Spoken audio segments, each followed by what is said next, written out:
ఆనంది విషయంలో ఆఖరి నిమిషంలో అలేఖ్యకు దిమ్మ తిరిగే షాక్ ఇచ్చిన ఆదిత్య. అసలు ఇదంతా ఎలా జరిగింది తెలుసుకునే ముందు ఇప్పటి వరకు మా వీడియోని కనుక లైక్ చేయకపోతే ఒక్క లైక్ చేయండి. మా ఛానల్ని సబ్స్క్రైబ్ చేసుకుని పక్కనే ఉన్న గంట సింబలపై ఆల్ అని క్లిక్ చేయండి. అప్పుడే మేము పెట్టే ప్రతి వీడియో మీరు మిస్ కాకుండా చూసేవచ్చు. ఆదిత్య దగ్గర అలేఖ్య అయితే చాలా ప్రేమను నటించేస్తూ ఉంటుంది. నువ్వు లేకుండా బ్రతకలేను ఆదిత్య, నువ్వు ఉంటేనే నా బ్రతుకు, నువ్వు కాదంటే నాకు చచ్చిపోవడం తప్ప వేరే మార్గమే లేదు. నువ్వు ఆనందితోనే కలిసి ఉంటాను, ఆనందితోనే జీవితం పంచుకుంటాను అంటే నీ చేతులతో నువ్వే నన్ను చంపై. ఏ ప్రేమతో అయితే నన్ను ఇంతవరకు ఊపిరితో బ్రతకనిచ్చావో ఆ ప్రేమే లేదన్నప్పుడు నేను ఎందుకు బ్రతకాలి? నీ ప్రేమ దక్కనప్పుడు నా జీవితమే వృధా. నీ కోసం నా తల్లి తండ్రిని ఎదిరించి పెళ్లిపీట్ల మించి వచ్చేసాను. నువ్వే నా జీవితము అనుకున్నాను. అలాంటి నువ్వే నాకు ఇంత అన్యాయం చేస్తే ఎలా చెప్పు? అయినా నువ్వు నన్ను మర్చిపోలేదని నాకు అనిపిస్తుంది. ఎందుకంటే నువ్వు నన్ను మర్చిపోయి ఆనందికి దగ్గరవ్వాలి అనుకుంటే ఎప్పుడో అయ్యుండేవాడివి కదా. అని నువ్వు ఆనందికి దగ్గరవ్వలేదు అంటే నన్ను ఇంకా గుర్తు పెట్టుకున్నట్టే కదా ఆదిత్య. నన్ను నువ్వు మర్చిపోలేదని అర్థమైంది.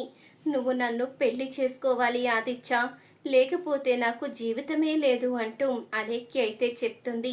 ఇక అలేఖ్య మాటలు నమ్మిన ఆదిత్య అయితే నేను ఇప్పుడే ఆనందితో మాట్లాడతానని చెప్పి ఇక అలేఖ్యనైతే ఇంటికి తీసుకుని వెళ్తాడు.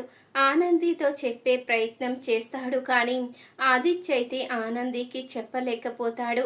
ఇప్పుడు ఏం చెయ్యాలి? అలేఖ్యకి పెళ్లి చేసుకుంటానని మాటిచ్చాను, అలాగే ఆనందితో జీవితం పంచుకుంటానని కూడా చెప్పాను. ఇప్పుడు నేను ఎటు నిర్ణయం తీసుకోవాలో అర్థం కావడం లేదు. ప్రేమించిన అమ్మాయ, తాలి కట్టిన భార్య, అసలు ఏం చెయ్యాలి అంటూ ఆలోచిస్తూ ఉంటాడు ఆదిత్య. అప్పుడే ఆదిత్య దగ్గరికి అలేఖ్య అయితే వస్తుంది. ఆదిత్య, నువ్వు ఆనందితో విషయం చెప్పి మన పెళ్లి విషయాన్ని మాట్లాడతాను అన్నావు కదా, మరి ఇప్పటి వరకు నువ్వు ఏమీ మాట్లాడకుండా మౌనంగా ఉన్నావేంటి అని అడుగుతూ ఉంటుంది అలేఖ్య అయితే. నేను ఆనందితో ఏమీ చెప్పలేను అంటూ ఆదిత్య అనంగానే ఇంతలో ఆ మాట విన్న ఆనంది అయితే లోపలికి వచ్చి, నువ్వు అసలు మనిషివేనా? నా భర్తని కావాలని కోరుకుంటున్నావా?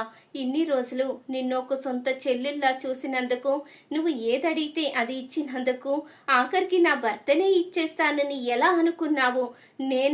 నువ్వు చీర అడిగితే ఇచ్చాను, ఏదడిగినా ఇచ్చాను, అలాగని నా మాంగళ్యాన్ని అడిగితే ఎలా ఇస్తాను అనుకున్నావు? ఆ రోజు నా తాలిబొట్టు కావాలి అన్నప్పుడు ఏదో తెలియని తనంతో అడుగుతున్నావు అనుకున్నాను, కానీ నీకు గతం గుర్తుకు వచ్చి అన్నీ తెలుసు కూడా నటిస్తున్నావని తెలిసిన తర్వాత నిన్నెందుకు ఇక్కడ ఉండనిస్తాను అంటూ అలేఖ్యనైతే కిందకి లాక్కుంటూ వస్తూ ఇక అందరి ముందు అయితే నిలదీస్తుంది. నువ్వు ఇక్కడ ఉండవలసిన అవసరం లేదు, ఇంట్లోంచి వెళ్ళిపో అంటూ అనంగానే అప్పుడే ఆదిత్య అయితే చెప్తూ ఉంటాడు, అలేఖ్య ఎవరో కాదు, నేను ప్రేమించిన అమ్మాయి. తను ఇంట్లోంచి వెళ్ళవలసిన అవసరం లేదు, ఎందుకంటే మేమిద్దరం పెళ్లి చేసుకోవాలి అనుకున్నాము. ఇప్పుడు న్యాయంగా చూస్తే నేను అలేఖ్యను పెళ్లి చేసుకోవడమే కరెక్టు అంటూ ఆదిత్య చెప్పంగానే అప్పుడే ఆనంది అయితే చాలా బాధపడుతూ ఉంటుంది.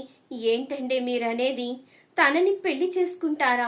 మరి నా మెడలో తాలి సంగతేంటి అంటూ అనంగానే ఆ మాటకి ఆదిత్య అయితే ఏ సమాధానం చెప్పలేడు. ఇక సునంద అయితే కోప్పడుతూ ఉంటుంది. ఏంటి ఆదిత్య ఇదంతా? అసలు నువ్వు ఏమనుకుంటున్నావు?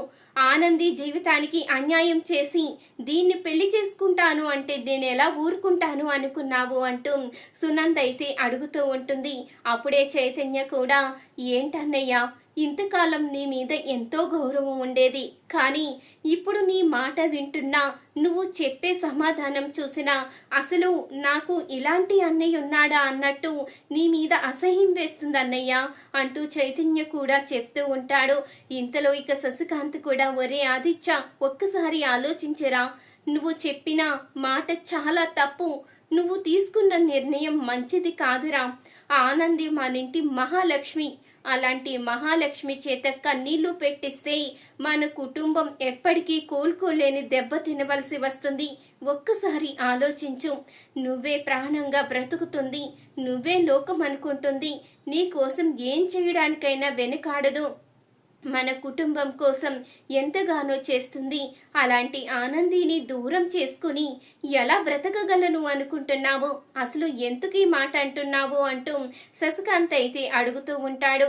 ఇంతలో అలేఖ్య అయితే ఇక అందరూ ఆపండి, నా ఆదిత్యకి నేనంటే ఇష్టమైనప్పుడు మీ అందరూ ఎవరు ఇది ఎదిరించడానికి? అసలు మేమిద్దరం పెళ్లి చేసుకోకూడదని చెప్పడానికి మీకేం సంబంధం ఉంది? ఆదిత్యకి నేనంటే ఇష్టం, నేనంటే ఆదిత్యకి ఇష్టం. మరి అలాంటప్పుడు మీరెందుకు అడ్డుపడుతున్నారు? మీకు ఇష్టం లేకపోతే చెప్పండి, నేను ఆదిత్య బయటికి వెళ్ళిపోతాము, బయట పెళ్లి చేసుకుని సంతోషంగా వేరే కాపురం పెడతాము అంటూ అలేఖ్య అయితే అనంగానే ఆ మాటకి సునంద, శశికాంత్, చైతన్య, ఆనంది కూడా షాక్ అయి చూస్తూ ఉంటారు. నిన్ను సొంత చెల్లెల్లా చూసుకున్నందుకు నా జీవితాన్ని నాశనం చేయడానికి వెనుకాడడం లేదు, నువ్వు అసలు మనిషివేనా అంటూ ఆనంది అయితే అడుగుతూ ఉంటుంది. నేను నీ జీవితాన్ని నాశనం చేయడానికి వెనుకాడడం లేదని అంటున్నావు, కానీ నీ భర్త మనసులో నీకు చోటుందా? లేదు కదా. మరి ఆ విషయం తెలుసుకోకుండా ఎందుకు నన్నంటున్నావు?